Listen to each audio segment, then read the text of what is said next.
hand like a shackle she couldn't break free. An icy chill skirted down Ryley's spine. Her breath turned frosty and visible in the night, like the smoke from the car on the street. Ryley dug her hand into the coat pocket, crinkling the empty wrapper inside while trying to hide from the bite of the warning. Her stomach twisted in unforgivable knots, wishing her mama had come with her. "Where's Mama?" Her question came out as a slight squeak and tired whine. "She's at work, and I didn't tell you to talk," he growled, squeezing her hand tighter. The stink from the big green dumpster smacked her in the nose the more they walked, each step taking them farther from the security of her daddy's car.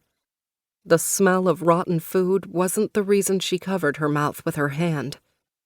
A man was lying next to the dumpster on a cardboard box. His dirty clothes hung on him like rags. His ghostly body hovered over his lifeless shell, staring at his see-through hands as if trying to understand.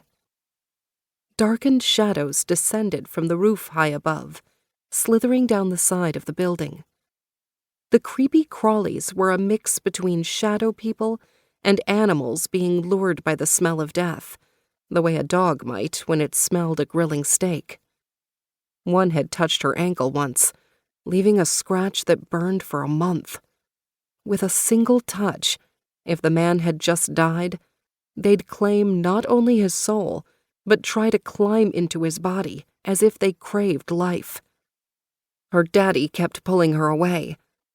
Ryley glanced back at the ghost, and the descending shadows slithering closer. Her heart clenched tight. "Daddy, I need to tell that man he's dead."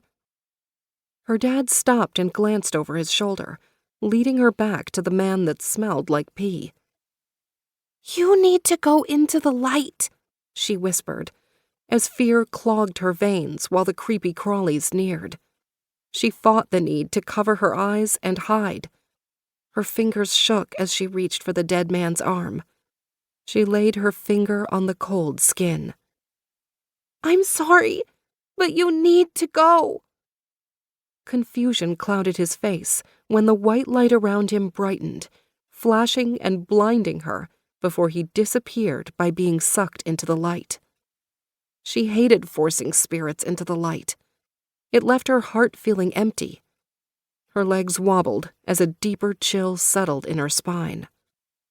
The crawling shadows stilled, watching her before they vanished into the crumbling brick on the second floor.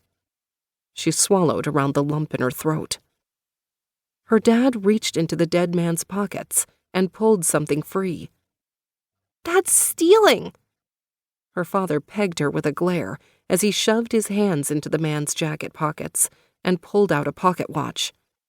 He clicked it open, and an evil grin formed on her father's lips as he stood. "Well, he won't need this where he's going, and it's not stealing if he's dead. You mind your business, or I'll slap those thoughts out of your head." "Sorry, Daddy," she said, trying to still her quivering lips.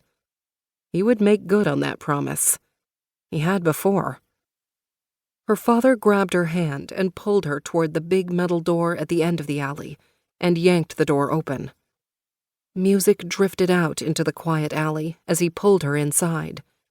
Smoke filled the room and drifted in the flashing lights. Women were on the stage, partly naked and twirling around a pole while men watched from chairs.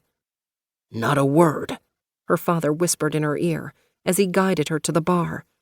He plopped her up on a stool and slipped money to the bartender. "Watch her, will ya?" The man took the money, but when her father walked off, so did the man behind the counter. Ryley rubbed her burning eyes and blinked through the smoke until she spotted someone she knew. Her cheeks heated as their eyes met. Her mama's priest was sitting in a chair with a woman sitting on top of his lap. "She's expelling his demons," a woman explained, appearing next to Ryley at the bar. Her big red curly hair hung down her back. "Why aren't those women wearing clothes?"